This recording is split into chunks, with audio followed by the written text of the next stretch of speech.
Good evening, everybody. Welcome to another edition of the Sports Exchange. My name is Scott Morgan. We're at the Motor City Madmouth. Glad to have you with us tonight. First of all, what I want to do is, before I turn over to the crew, I want to dedicate this show to my late mother-in-law, Betty Ebling, who died 8 years ago on this day. I know year in and year out, it's a tough day for my wife, Candy, but Mom, never forgotten you. You've been unbelievable to us. And if it weren't for you, I wouldn't have your daughters. So I ended up making out like a bandit. Meanwhile, not only did I make out like a bandit, I made a book called, Lessons from the Microphone. And it is now available on Kindle and Amazon. So go to Amazon or Kindle and you can get your copy fairly priced. And it's Lessons from the Microphone, tuning into the enduring wisdom of visionary leaders. I should also point out that the Sports Exchange is being broadcast around the world. The audio version of the Sports Exchange can be heard on iHeartRadio, Apple, Spotify, Google, wherever you get your podcast. Please hit the red subscribe button on YouTube, South Florida Tribune. We're always looking to add more subscribers. Please also comment, like, and share the broadcast. Want to be a guest? No problem. Participate in chat room, one way to do it, or send your topic ideas, South Florida Tribune at gmail.com. If you want to advertise cost efficiently, give me a call at 954-304-4941. We broadcast live on Facebook, LinkedIn, Twitter, and YouTube. Our website is www.southfloridatribune.com. Our Twitter /X is at Tribune South. Candy Ebling is behind the scenes. And of course, I just mentioned my book. So with that said, let me introduce the dream team here. This is the core that we have for the Sports Exchange. Every now and then we'll add another voice here and there, but this is it. This is a core four. Jacob Christner, welcome back. How you doing tonight? I'm doing all right. And JB Ellis. How's it going, Gus? All right. Glad to have you on again. And last but not least, George, General Electric Icorn. Yep. Uncle George here. Ready for it. All we need is David Letterman to make fun of him. All right. Well, General Electric. I'll see what I can do. Although you're more in the entertainment business than I am, I'm sure you can get David for a reasonable number. All right. We're going to be all over the map tonight. So we're going to probably talk about just about every major sport on the planet. We're going to lead off with baseball. Okay. The Baseball Writers Association of America Manager of the Year winners for 2023 are Skip Schumacher and Brandon Hyde. I'm going to go ahead and mention the numbers. Skip Schumacher, 84 and 78 for the Marlins. He took the Marlins to an NL wildcard berth.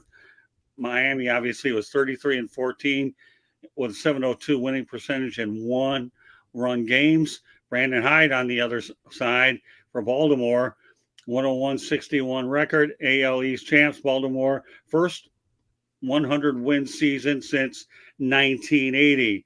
Which manager's accomplishment is more impressive, Jacob Christner? Oh, Baltimore. Then I appreciate Skip Schumacher big time, especially by itself, especially running a team that was kind of in a doldrums and doing all that kind of stuff.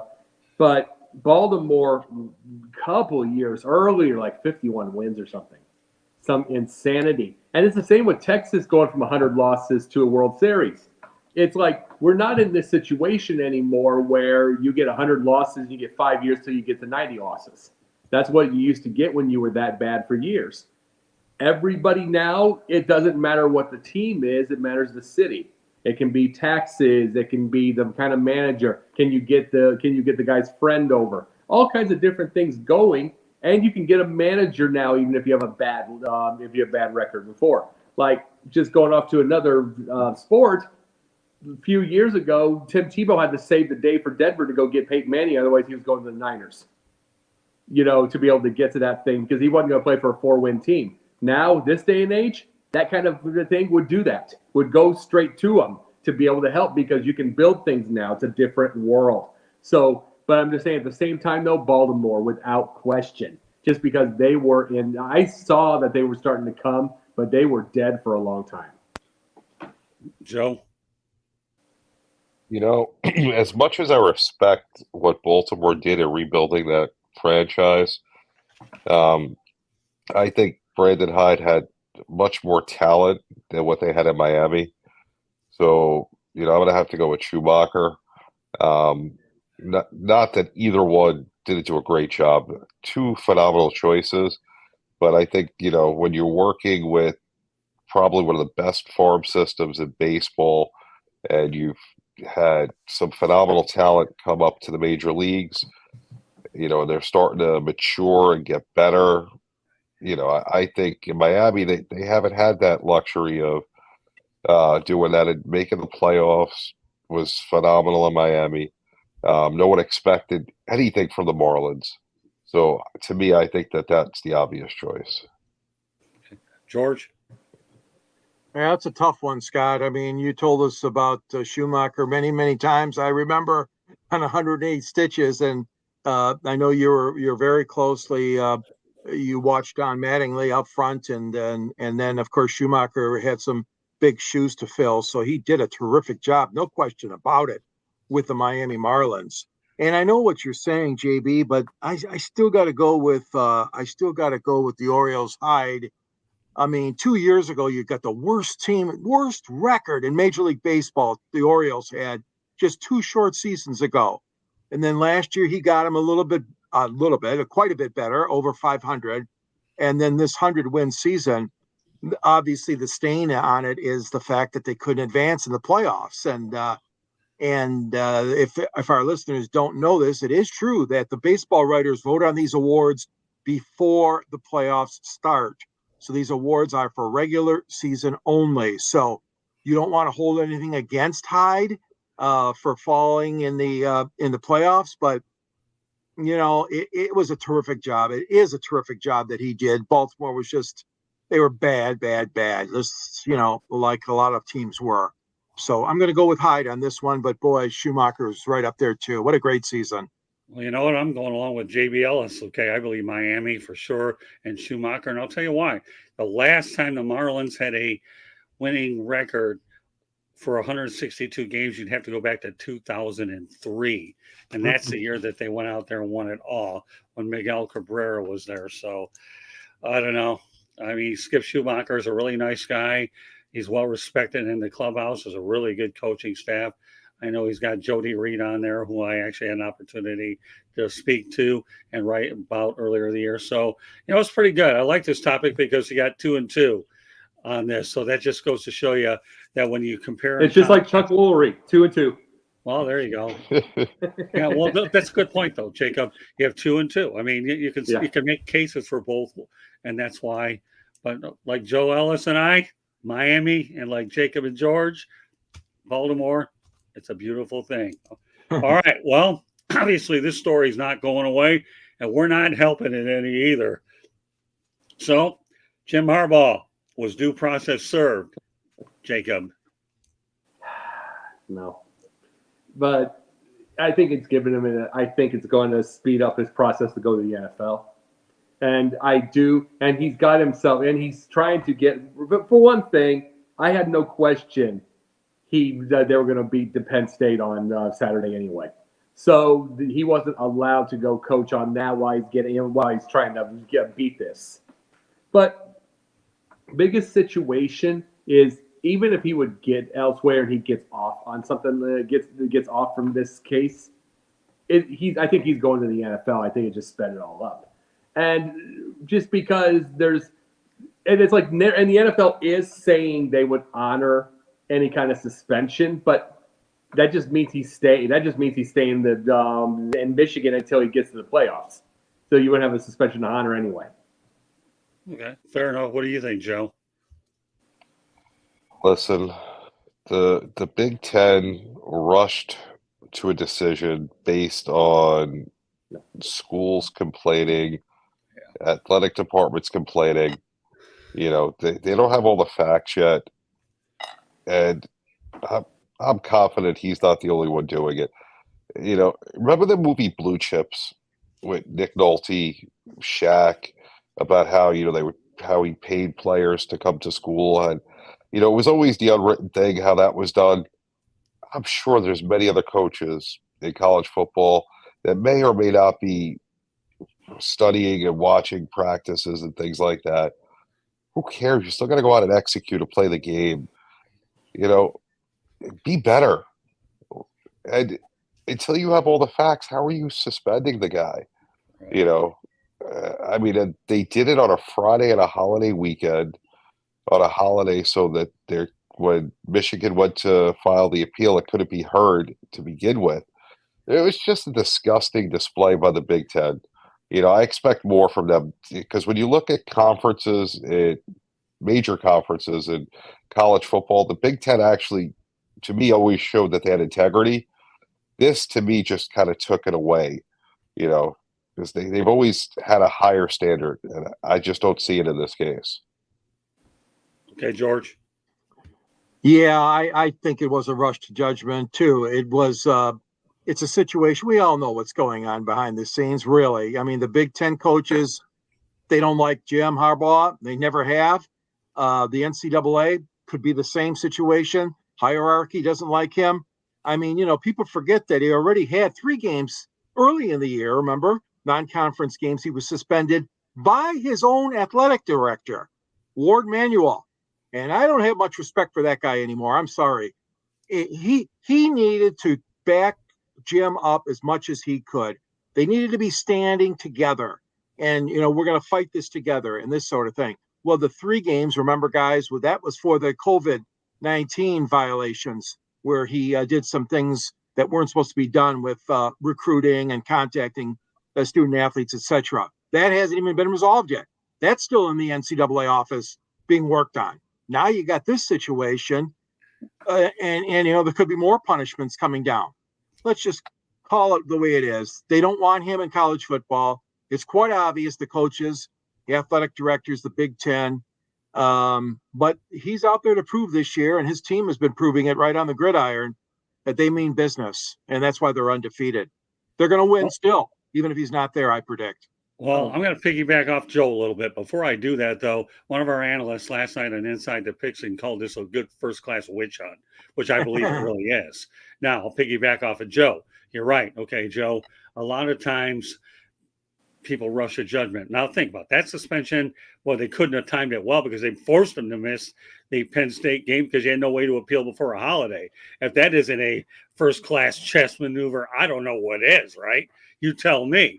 So I think the Big Ten has definitely handled this very poorly. And like you said, Joe, okay, unless you have all the facts, okay, how can you be premature in your decision?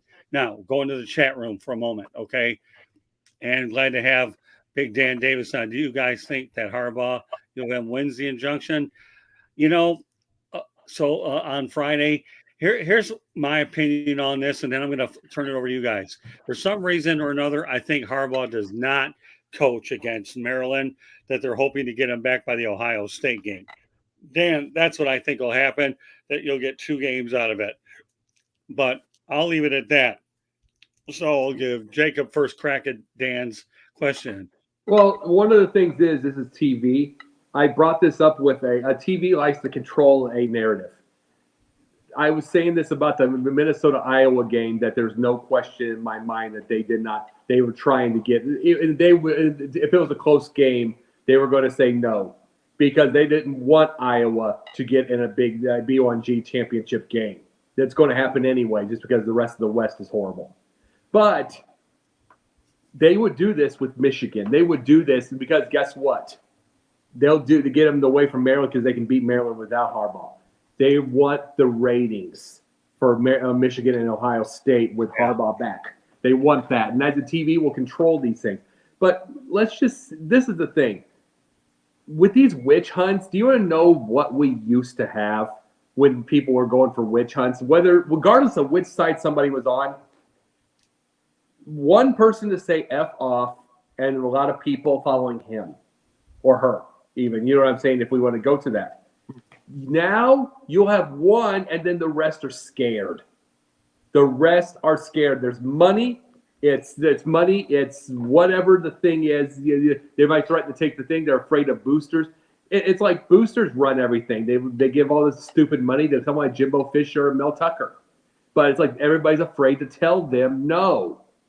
We don't. It's like somebody's afraid that this was a no big time. There's things we see on the news all the time. It should be a no. But people are afraid. And they got to stop being afraid. I'm going to say it. Man up.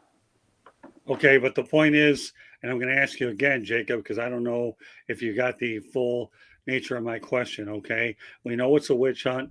So my question is, I think you mentioned it a little bit. You anticipate Harbaugh to be coaching against Ohio State, but Yep. not against Maryland. Is that correct? Yep. That's what I was saying. Ratings. That's what I meant by that. Ratings. Okay, no problem. Dan, that. I hope that answers your question, but Joe, you get a crack at it too.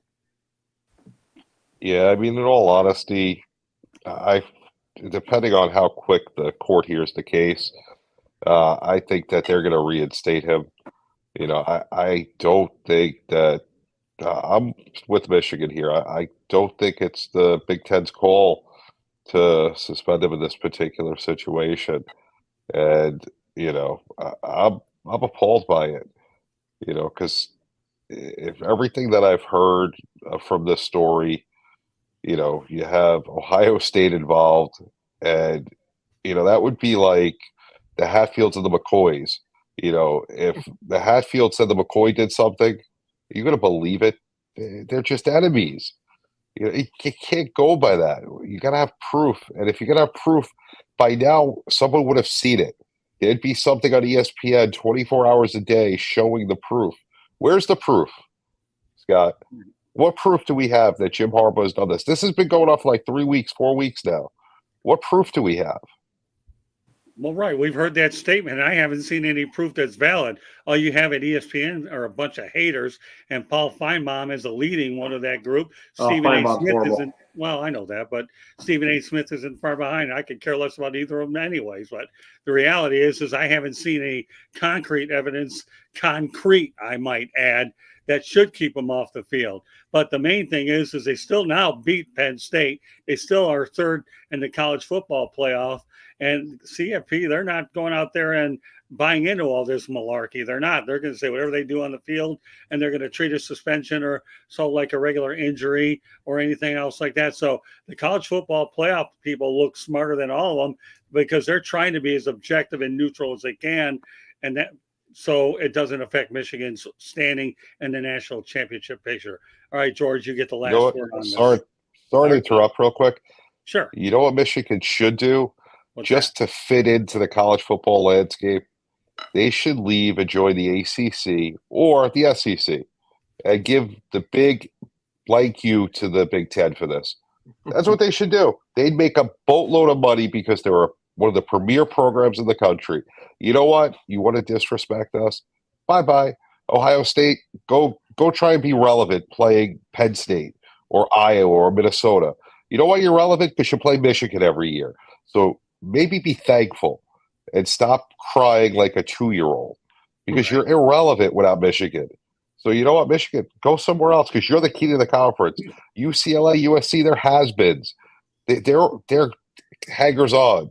Michigan is this conference. Without Michigan, they're nobody in this conference. Well, I'll even help you on this too, by the way. Michigan win on Saturday. It's their 1,000th victory as a program. So there you go, Joe. That should help you bolster your comments. All right, George, now you do have the last word. Well, thanks for bringing that up, JB. Those are outstanding comments. I don't know what the judge is going to rule. I got no idea. I'm not an expert on legal law, and the hearing is going to be Friday morning, and the team's got to get on a plane again to go to Maryland. And that I'm not happy about that either. Like this judge couldn't have made it Thursday or something, to make a decision or to at least hear the case, the arguments. It's not going to be a final decision. So the question is, will he or will he not issue a restraining order, a temporary restraining order? I say he will not. And I know he's from Washington County, backyard of Ann Arbor, but I'm going to say this guy's not going to do it. So Jim will not be able to coach on Saturday. I don't know what it portrays into the following week against Ohio State. Fair enough. Okay. Well, you know what, Jacob, you were kind of dancing around the next topic, and now you don't have to dance anymore. Jimbo Fisher's buyout at Texas A&M is worth $76.8 million. And what that actually constitutes, by the way, is $26,301 per day. We're talking Bobby Bonilla money. Boy, how about bringing Bobby Bonilla up tonight, right? And the payments within 60 days will be $19.4 million. Then within 120 days is $7.27 million. And then from 2025 to 2031 is $7.27 million. And he gets paid and he could still get another job. So if we're going to go out there and pounce on this college football. What is Jimbo Harbaugh without Jimbo Fisher? All right, Jacob, you are dancing now. You can start talking. Absolutely, Andy. He's just getting all that money to try to catch up to JB's money. But no, supposed to make I wish. something else, right? Yeah, Right. no. These salaries. This is another thing. Boosters are absolutely ridiculous. They're always desperate, constantly desperate, wanting to quote unquote win now. And then you get these ridiculous salaries, and then they have the ADHD of a fish. A bait says squirrel. You know, they have all that, and then they have to get rid of them. They weren't good to begin with. Mel Tucker had won his best year of his dang life. He was never going to have another one, even with this whole situation. He's not that good of a coach, but they jump to conclusions so much. That's what they do, and it's like, and this is, they deserve this they deserve that having to pay this out to Jimbo Fisher. They deserve this for having to do it with. I mean, the whole situation, even paying Mel Tucker, and they're going to have to go to court to get that one. I don't want to hear Mel Tucker. We're not talking about Mel Tucker. I understand, but I'm just using. I apologize. I'm just using an example of these stupid contracts. Okay, and we're going to get worse. Get off Mel Tucker. Okay. Yeah. All right. Otherwise, I'll have to be Tony Reale, and you don't want me to do that. Yeah, we're gonna get. It's going to get a lot, but it's going to get a lot worse, unfortunately, because somebody else. Well, you know why it'll get a lot worse? Because Texas A&M is going to have to pay $150 million when you include his assistant coaches. So, and remember, don't turn me into a Tony Reale. I hate that show. Yeah, and we got to remember Kevin Sumlin too. Well, now you can bring him up because you know what? He wasn't a bad coach over there, and they jumped the gun on him. Exactly. Kevin Sumlin was as good as Jimbo Fisher. So now I don't have to be Tony Reale. You brought some up that made sense. Okay, we can talk about Kevin Sumlin. But it's like then it's like they're never now they're talking. Now I have heard that they are talking about and this is Stephen A. trying to make stories, of course, trying to get Dion there. Yeah, good luck. And it's like, good luck. And it's like Texas A&M. They are so desperate to be Texas, to be the Longhorns, to get that kind of footprint. It's never going to happen. And it's like, and the boosters get worse and more desperate each time. Sure, but when you haven't won a national championship since 1939, even before my dad was born, how desperate can you get than that? You tell me. Seriously. I mean, and guess what? If it isn't worth anything, hello, Texas, we're joining you in the SEC so we can – and then Oklahoma's right there. So, you get to see the old Longhorns and you get the Aggies, and the Aggies are desperado. And don't expect me to sing because I guarantee this. There's no Memorex glass here. Just a fair amount of caffeine before me. Did you say Memorex? Yeah. Where you sing into the thing, you sing into it, and all of a sudden you break a glass. Don't you remember that? Oh, absolutely. No, but those are the things. It's like they want that. It's like the Kevin Sumlin thing to me, it is the Lovie Smith of college football with what the Bears did to him. It's like being a 10-6. It's like, when you're good, you should be able to keep your job.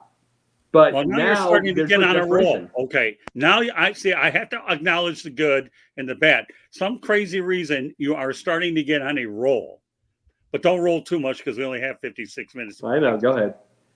So, all right. Go ahead, Joe. Listen, the contracts of college coaches are absurd. The fact that we're telling kids you're getting an education, you don't need to be paid, but the university is going to make all this money. Now we added NILs, which is like the Wild West of payments, rather than just paying them a salary. Makes no sense. But we'll give the college coach $76 million, and he's not even a winning coach. His greatest accomplishment was he worked for Bobby Bowden. All right. Wow. He wasn't Bobby Bowden. He worked for him. Now, if you want to give Bobby Bowden $76 million, I'm all for it. The man was a great coach. Jimbo Fisher, maybe get Fisher nuts. Maybe they're better because he wasn't the answer. Bye-bye, Texas A&M. You're irrelevant. I'll tell you sideline guys are out. Fisher kicked him in the nuts. Leave it alone. I'm not supposed to have those before I have my colonoscopy. Don't bring up nuts, okay? But no. Yeah, that's from what people tell me, anyways. But yeah, no, I sideline guys are on a roll with these topics tonight, man. I'll tell you, I'm proud of you guys. Okay, all right, Acorn. Well, we got a situation where year after year they've underperformed Texas A&M, and they haven't won a conference title since 1998. I mean, this program is in deep doo-doo right now. They thought Fisher was going to rescue them, but I'm telling you what, they made a huge mistake. And what's happening is what you guys said earlier.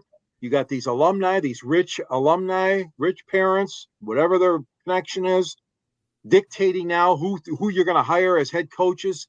That's crazy. That is absurd. Should have never let that happen in these college campuses. And I know football is the big money maker. Everybody knows that.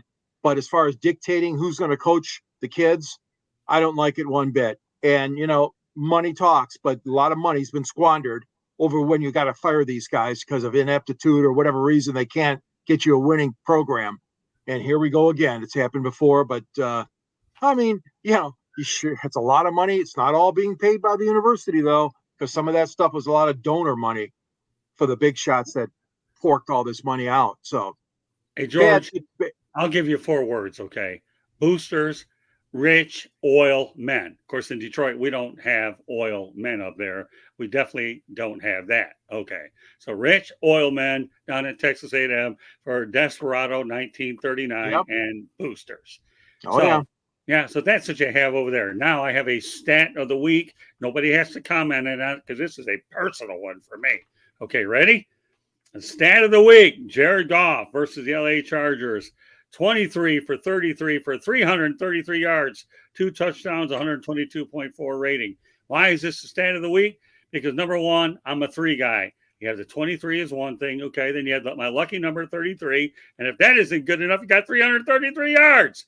That's why it made the Sports Exchange tonight. Not worry about the 2 touchdowns, 122.4 rating, because that helped the Lions win. But remember, 23 for 33, 333 yards. See, I'm getting tongue-tied on the threes. All right. Nobody has to comment. Just want to get it off my chest. So great stat. It is what it is. But I know one thing that Coach Don Shula always taught me is you have to feed off the strength of your people. And when it comes to this topic, this had Jacob Christner's name written all over it. His favorite quarterback is coming back. Justin Fields is set to return versus the Lions after a 4-game absence.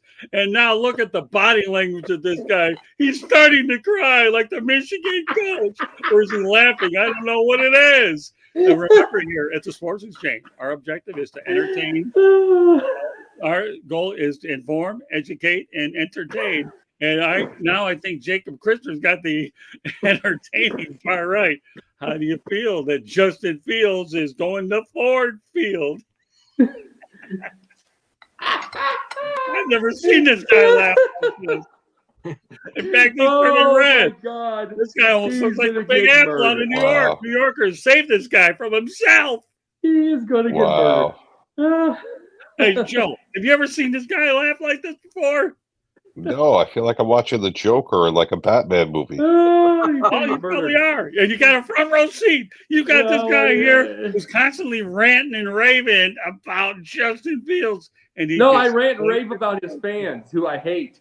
But no, he's got 7 weeks left. His 7 weeks are Detroit, Minnesota, Cleveland, Atlanta, and one more. And those, 5 of those are just ridiculous defenses. And I've never seen him laugh this hard, man. Remember though, this week here in the NFL, we have the Bears and the Lions, and the return of Justin Fields. Enjoy your 41-13 win. But the Fields Swifties will have fun with his 2 big plays while they're down 38-3. But the big thing is he gets hurt every single year. So forget the fans. Let's say this part. He's dynamic, but he's still so raw for a 3rd-year guy. Still, it's like what we saw in these 4 games with Tyson Bagent. As good as Fields as far as talent, no. But you want to know what we saw?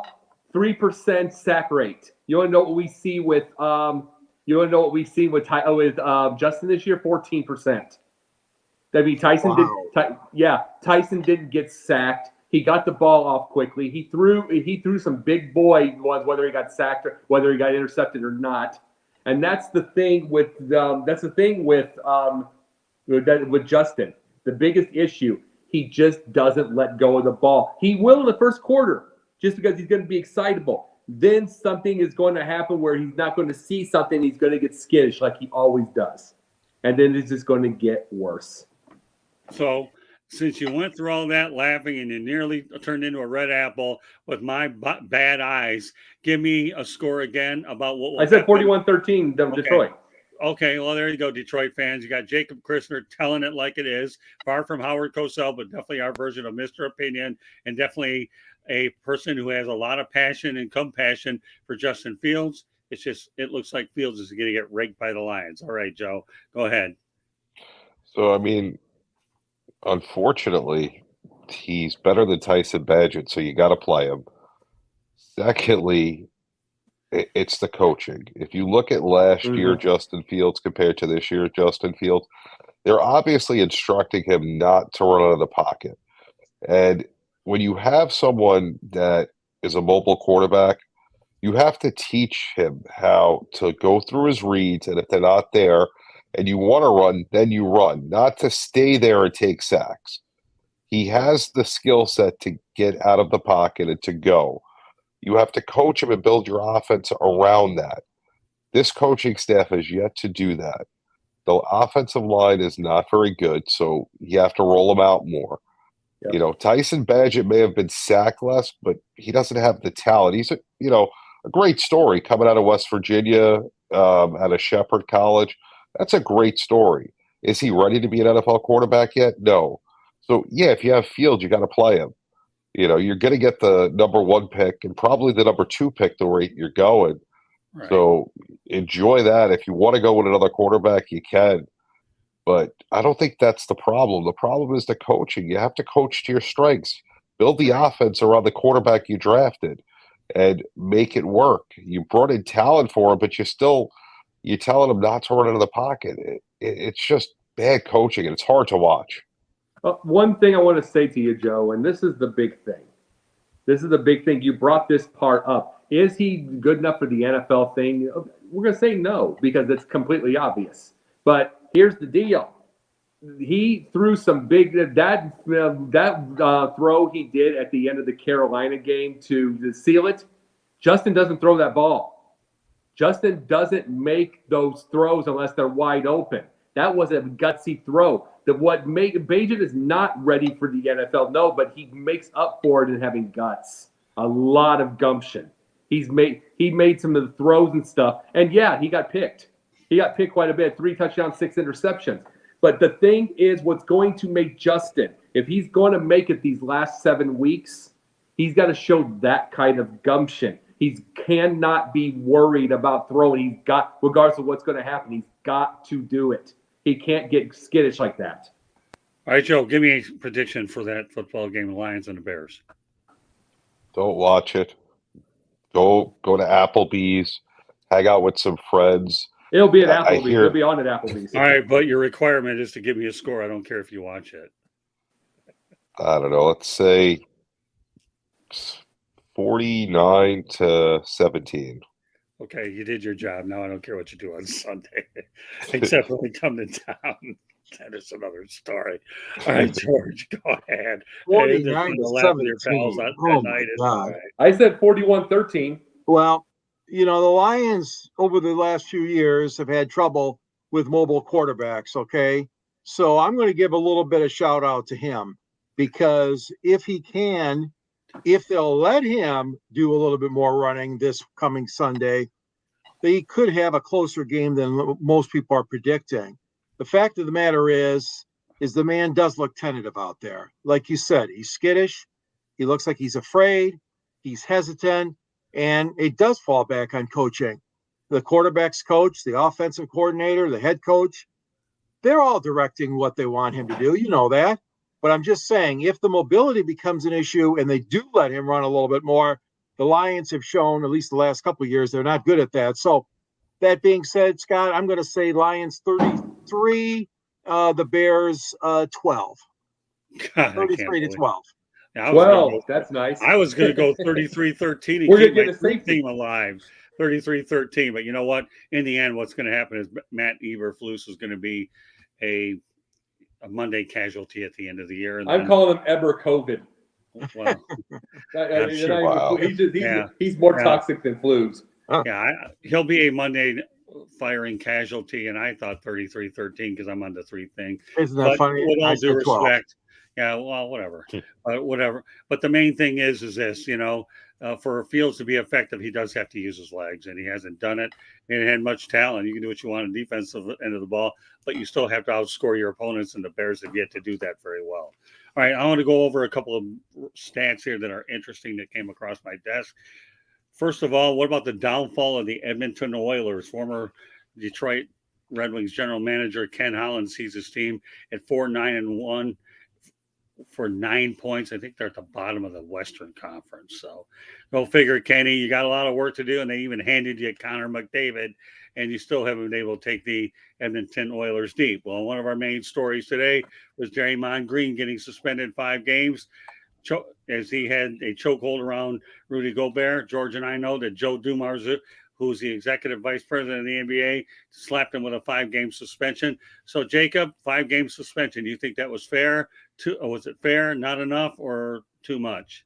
Think about it. You got to wonder who he knows over there, because John Morant. John Morant. He basically held and I'm not for John Morant. I was just saying this. He held a gun up right into the front of the and got however many games off, in front of the Instagram. And he got however many games off. This is a legit chokehold that he wasn't letting go of, that Draymond wasn't letting go of. And this is not the first time. He stomps on chests, stomping on chests, hicking people in the nuts. He knocks somebody out, knocks Jordan Poole out, which personally Jordan Poole deserved it. But that's neither here nor there. Thing is, he's got to know somebody there, and he's got to have some dirt on him, just like the politicians by itself. He's got to know something to get these to be able to keep getting off like this. He has to. The way he talks on his podcast, he has to be knowing things to be able to get off. And he has to be knowing the right people. So, no, it's not right. This should be probably 10, 15 games, but it is what it is. Okay, Joe, how many games? Listen, if you're going to put someone in a chokehold and not let go, it's a game of basketball. You should be thrown out of the league. I don't know. You guys, Scott, George, from Detroit, Malice in the Palace. You remember that? Yeah. There's no reason to fight. It's basketball. I get you get heated, you push, you bang. Maybe every 10 years someone throws a punch. I can understand, but a chokehold? Seriously? Come on. There's no reason for that. This isn't his first time that he's done something like this. That's just a punk move. He should know better. He's not a 20-year-old kid that you can say he's not mature. He's an old man. Get him the heck out of there. Enough of that. So he's old and not mature. So how many games, Joe, should he be suspended? I say throw him out of the league, but legitimately 20. Okay. All right, George, what do you think? Well, like you alluded to, he has been causing trouble in quite a number of ways over the past several years. And I really feel bad because Tom Izzo, what a great coach Tom is. And Tom just loved him as a player when he was at Michigan State. But that being said, that was a long time ago. Has no bearing on what he did. That was disgraceful. That chokehold. I would have given him a minimum of 10 games on this one, Scott. Yeah, and I'd go 15. I really would. I think 15. And the reason why I say 15 is because not that he'd win any awards anyways, but isn't that the number for load management? You have to play at least 65 games for the awards. 15. Not that he'd win any. The only thing he could win would be a rebounding award. Of course, technicals, don't worry. He wins that one hand down anyhow. So, but 15 at least, 20, I wouldn't have a problem, but 15 easily. So I think he got off easy. All right, what I want to do now, and I think it worked out last time, is we're going to go over some top headlines that occurred over the week. And one of them actually is in Anaheim. So I'm going to go around the horn with this. Okay, but I'm not Tony Reale and never want to be. Okay. So Ron Washington is the new manager of the LA Angels. Jacob, you like the idea? He was in your neck of the woods. Absolutely. Absolutely. It's like he was great in Texas. Tremendous teacher of the game. And you would see him in every pregame, and I was in there quite a few of those games. You'd see him in the pregame, and he's out there. I mean, he just basically hitting little balls to everybody. He's giving teacher. He's a teacher. And the biggest thing that the Angels need before they can get themselves coming back, you got to remember, they don't have a good ownership anyway. Their ownership's terrible. So when you have a terrible ownership, that's not going to help you. The first step is going back to the basics. Like, hypothetically, it's never going to happen, but hypothetically, a Dusty Baker would have been another great one for that. But Ron Washington he's your next step. When your ownership's terrible, when you don't ever have yourself a chance and you're going to lose your big marketable star, you go back to the basics. Ron Washington's perfect for it. JB? Listen, he's one of the better managers around right now. Everybody loves him, knows the game, great teacher. Teams are lucky to get guys like that. He's a winner. You want to have a guy like that in your clubhouse. So good move. Glad to see he landed somewhere, and I wish him the best of luck. 71-year-old, and he looks like he's in fantastic shape for sure. So, well, he's jacked. Yeah, I'll tell you, I looked at recent pictures of Ronnie Washington could steal bases on his own the way this guy looks, let alone all the youngsters that he's going to have doing it for him. Okay, George? Yeah, this has been a tried method for a lot of teams in the past to bring somebody older on board, mature manager. He had a hell of a ball club down there in Arlington. They had a lot of battles with the Tigers. I know when the Tigers were also good during that time frame, but yeah, everything I know and hear about Ron Washington, he is just a great guy and a wonderful man. I don't know why he hasn't managed the last couple of years, though. He's been coaching but not managing, but that's okay. I mean, you're not taking the great gamble on him like the White Sox did on La Russa, man. That one really bit them in the face. But no, I think the Angels need somebody like this. You need a guy that's fundamental, but he's also a good guy to work with and work for on the playing field. I've always admired Ron Washington. I think he'll do a nice job there. Yeah, he actually took Texas to 2 World Series, but they came up short. And I think the reason why he left Texas, he had some personal issues. But I'm glad that he's back in the game.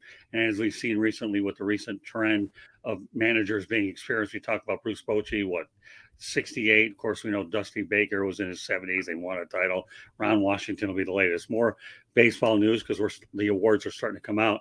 Blake Snell earns his National League Cy Young, becomes the 7th pitcher to win it in both leagues. And guess what? The guy's going to become a free agent.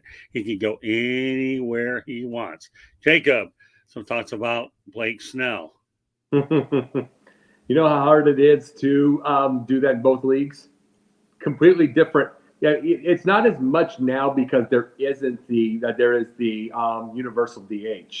So it's not as bad now, but you still got different type of hitters, different type of. But for one thing, a lot of the ballparks are different type of strategies, different everything. So when you do that there, it's amazing. As far as where he would go, if you got a double Cy Young, say hello to the Cubs. Say maybe we'll have him as a guest for Confidential. Okay, fair. All right, Joe, where's Blake Snell going? You're muted. If you want to be Charlie Chapman, be muted. If you don't want to be Charlie Chapman, remain unmuted. And I'm not using him as a hashtag. Muted sometimes good. Especially when I'm going to mention, the Mets have a ton of money and they like to spend on everybody. So they're going to obviously be one of the front runners. Across the river, the Yankees, if they're going to spend money this year, they always need pitching. The Dodgers are always in contention. But I don't know. I honestly don't know where he's going to end up, but I would look to those 3 based on the quality of his arm. Okay, George? Well, I don't know either. First of all, congratulations, Blake. That is a tremendous achievement. You being Cy Young Award winner in both leagues. Good guy. He's obviously not going to stay in San Diego, I don't believe. And I would have to think that if it's not the Mets, I'm thinking maybe even the Dodgers, possibly. I don't know. I think he'll probably want to stay in the National League. But yeah, it's just he's a good guy, good pitcher. He's got some great credentials. I know he's up there and walks. He walks a lot of guys, but other than that, he has had a tremendous season. And I think it'd be one of the big money market teams again that he's going to be looking for. I could actually see him going to the Dodgers or the Braves. That's what I could see him going. Dodgers are willing. From what I hear, Andrew Friedman's willing to break the bank this year. The Dodgers are sick and tired of being bridesmaids every year when they win 100 games and they get laughed at anyway. So if you have Rick Curdy on here, he'll tell you he's the biggest Dodger hater on the planet. Mark Mancini's worse. He loves the Padres, but then again, Mark is all over the planet, so it doesn't make any difference anyways because he has his general bias and he's the biggest Dodger hater I've ever seen. So I would venture Atlanta and the Dodgers. All right, since we're talking about the Yankees, Joe, Cole. Oh, we have Garrett Cole is the Cy Young Award winner. It's his first one. Jacob, some thoughts about Cole? Oh, JB's going to change his mind about Garrett. I can already tell. He's going to. Not.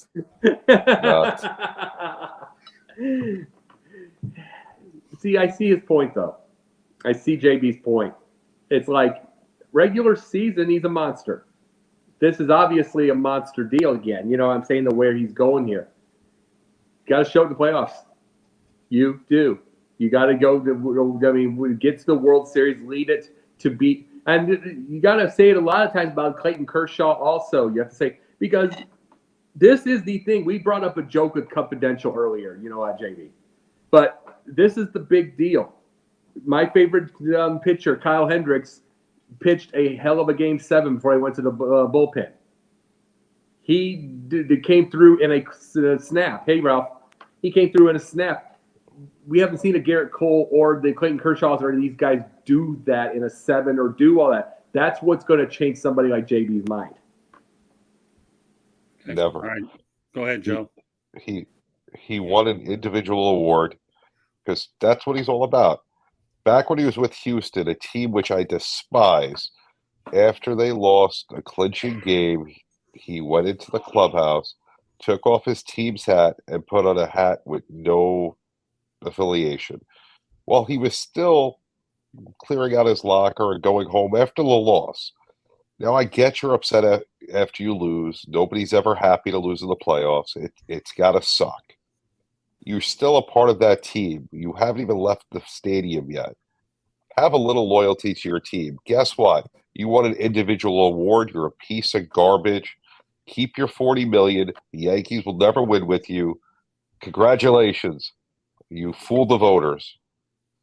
But you're still a nobody. Tell me how you really feel. He did. All right, George, top that one. I don't know how I can follow that up. 33 years old. He won his first Cy Young, but the Yankees didn't win anything. They didn't go anywhere. So that really does not bode well for him. And, I'm not going to argue with that, Joe. It is an individual award, and he's all giddy about winning that. And I'm sure he's going to get a nice fat check, too, in his contract for winning the Cy Young. But it's done nothing, unfortunately, to bringing the Yankees back up to the World Series level that they were so used to for so many years. He's a good pitcher, but, yeah, he's not much of a team player. I agree. Well, the only thing I'll say about Cole is he's got the individual hardware. It's time to get the team hardware. That's all I can say. All right.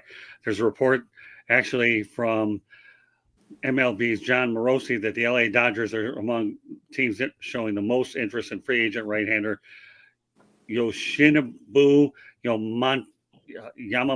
Well, obviously you can tell it's a Japanese name. So I told you the 25-year-old is a 3-time reigning Sawamura Award winner. How am I doing with my pronunciation? I better be doing well, or I'll be blasting myself in my next book for bad pronunciation. But which, as Japan's top pitcher, Yamamoto was excellent in 2023, racking up 17 wins and a minuscule 1.16 earned run average, 176 strikeouts over 171 innings. Those numbers are unreal. All right, how real are they, Jacob? I can tell that after you had your little Justin Fields red apple moment. So give me your. I'm not laughing at this one. 1.1 what? 1.16. Good God. I mean, any league, that's ridiculous. But you gotta know what that means, don't you? It means he's a placement pitcher.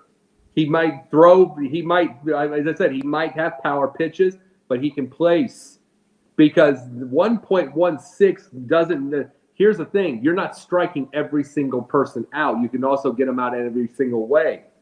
That is literally another level of Greg Maddux when you're hitting that level. And I will tell you this right now, I would love for him to follow Ohtani to wherever he wants to go, and those two can be a teammate. Because if it's the Cubs, oh dear God.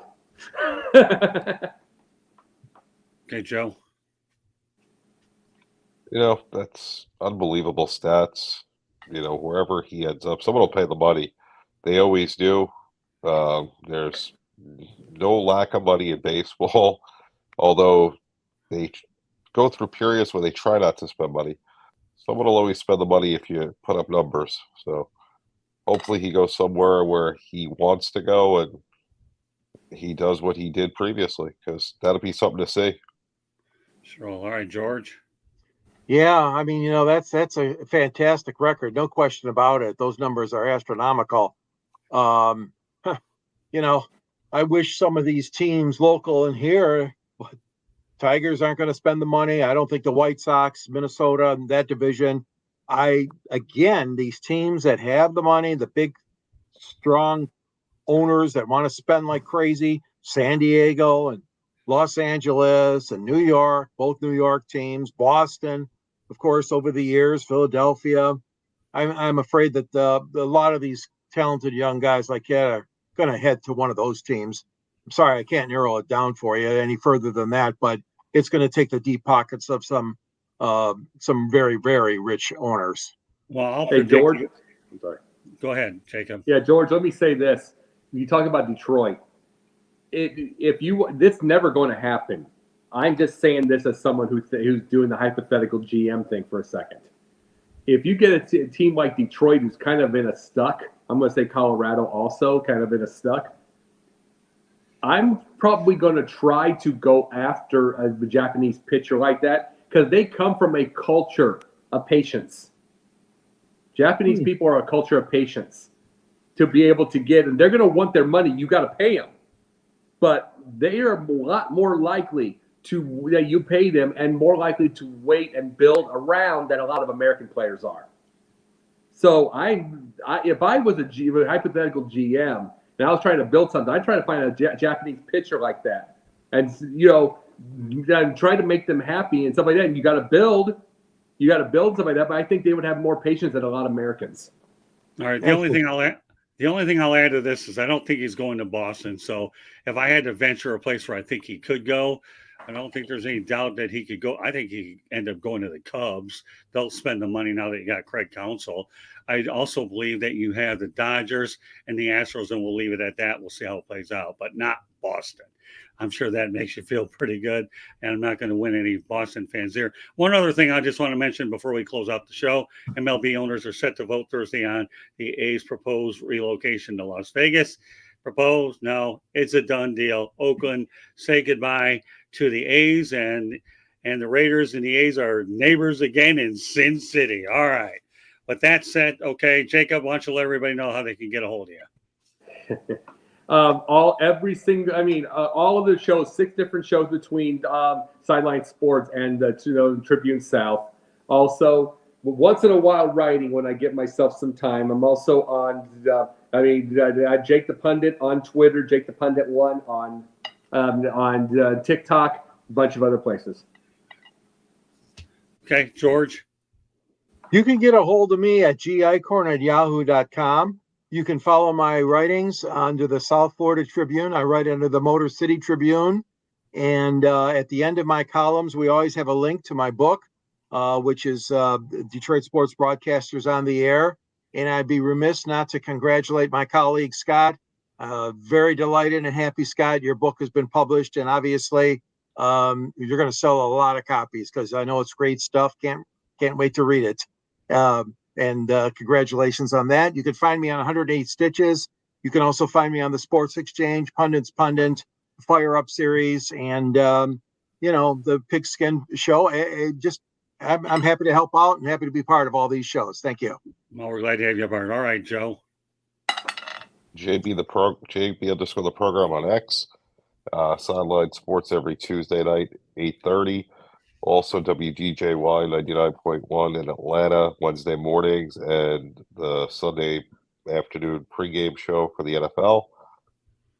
Here every week, of course, a few other shows earlier on Wednesdays, but just follow the South Florida Tribune and Sideline Sports, and you'll see us everywhere we're going to be. Very good, Joe. All right, just let everybody know one more time that the Sports Exchange is being broadcast around the world. The audio version of the Sports Exchange can be heard on iHeartRadio, Apple, Spotify, Google, wherever you get your podcast. Please hit the red subscribe button on YouTube, South Florida Tribune. We're always looking to add more subscribers. Please also comment, like, and share the broadcast. Want to be a guest? No problem. Participate in the chat room or send your topic ideas to southfloridatribune@gmail.com. If you want to advertise cost efficiently, give me a call at 954-304-4941. We broadcast live on Facebook, LinkedIn, Twitter, and YouTube. Website, www.southfloridatribune.com. Twitter /X @Tribune South. And here's my book, folks, Lessons from the Microphone. Am I getting it up there? There it is. Okay. Tuning into the enduring wisdom of visionary leaders. It is available on Amazon and Kindle. So on behalf of Jacob Christer, Joe Ellis, JB Ellis, and George Eichhorn, my name is Scott Morganroth. Thank you for joining us on this edition of the Sports Exchange, and we will catch you the next week. Have a great week, everybody.